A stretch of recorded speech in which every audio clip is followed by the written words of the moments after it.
Bonjour monsieur. Bonjour. On vous rencontre au cœur de la campagne des législatives. Qu'est-ce qui a prévalu à votre candidature? Écoutez, la nécessité de présenter une candidature d'opposition résolue à Emmanuel Macron et au gouvernement d'Édouard Philippe. Les élections présidentielles ont permis de trancher, d'avoir un chef de l'État, un gouvernement dont on voit qu'il est relativement ambigu puisque le chef du gouvernement est issu des Républicains.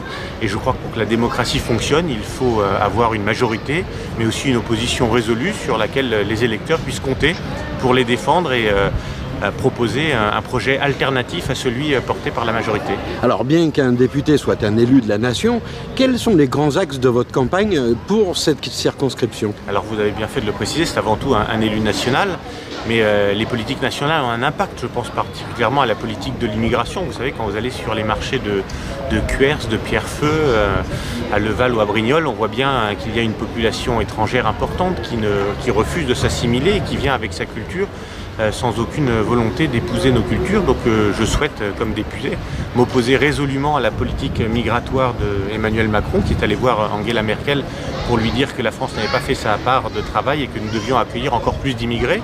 Mais sur des sujets comme la LGV, la ligne à grande vitesse, je suis totalement opposé à cet équipement qui viendrait durablement perturber nos paysages, abîmer nos infrastructures agricoles, notre viticulture.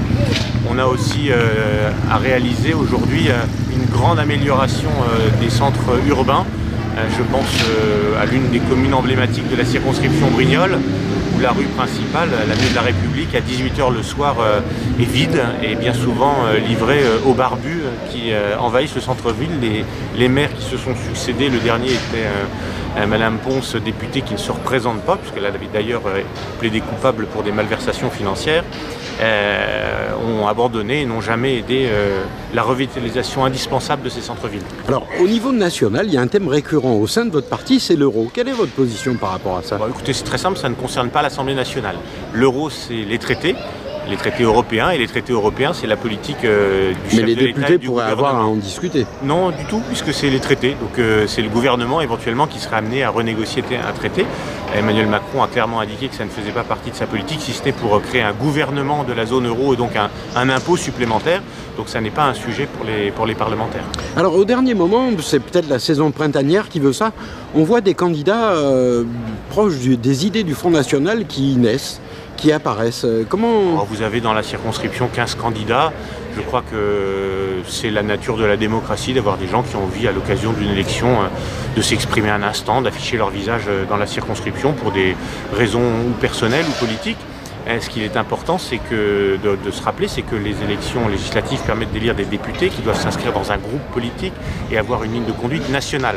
Donc c'est pour ça que le combat se situera de toute façon à l'occasion du deuxième tour entre, j'en suis persuadé, ma candidature et soit la candidature du candidat Les Républicains, soit la candidature de la candidate La République En Marche. Qui sont les deux grands autres courants de pensée étant plus ou moins dans la majorité du président Macron. Une dernière question, si vous le permettez. Vous avez été élu député, vous, pour l'UMP, dans les Alpes-Maritimes. Qu'est-ce qui vous a fait changer de parti? Écoutez, en 2006, j'ai fait un livre dans lequel j'appelais à des accords avec le Front National parce que j'ai pu constater que l'UMP, aujourd'hui les Républicains, ne tenait aucun des engagements pour lesquels nous avions été élus. En 2002, comme l'ensemble des députés UMP de ce département et des autres départements, nous avions promis de mettre un terme à l'AME, l'aide médicale d'État, le milliard d'euros que nous distribuons chaque année aux étrangers en situation irrégulière, alors qu'on ne fait rien ni pour les Français ni pour les étrangers en situation régulière. Et lorsque j'ai déposé cet amendement, les députés, les Républicains, UMP de l'époque, sont sortis de l'hémicycle, Nicolas Sarkozy ne voulant pas que ce texte passe, et j'ai considéré qu'il n'était pas possible, sur des estrades, sur des plateaux, sur des tribunes, d'expliquer qu'on avait une opinion et faire l'inverse à l'Assemblée nationale. Je suis resté sur mes convictions, et le parti aujourd'hui qui est certain de ses convictions et qui affiche une opposition sereine mais résolue, c'est le Front National. Eh bien écoutez, je vous remercie, je vous souhaite une bonne campagne. Merci.